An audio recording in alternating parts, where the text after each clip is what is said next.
गाड़ी सरकार के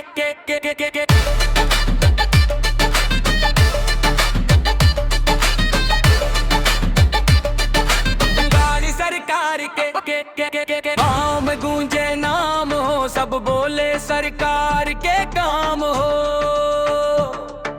रोड पे निकले जब हमारी सवारी,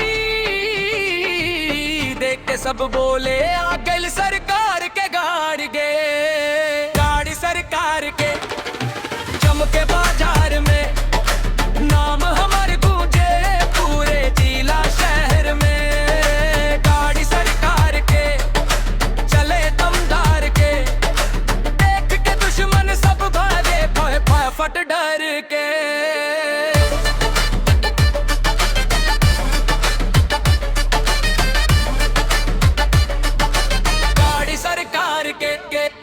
काला चश्मा आँख पे, स्टाइल बानी राला, जहाँ भी जाए साथ चले यारों का हवाला।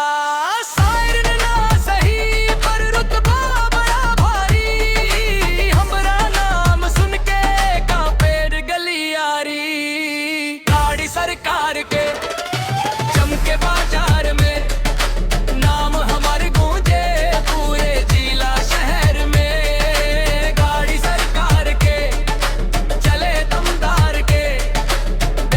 दुश्मन सब भागे फट डर के।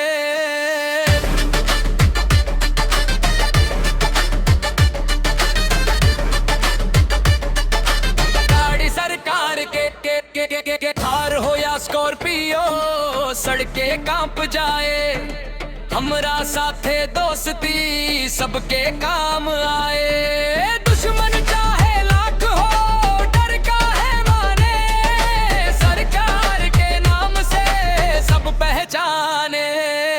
गाड़ी सरकार के चमके बाजार में, नाम हमारे गूंजे पूरे जिला शहर में। गाड़ी सरकार के चलने दमदार के, देख के दुश्मन सब भागे फटाफट डर के।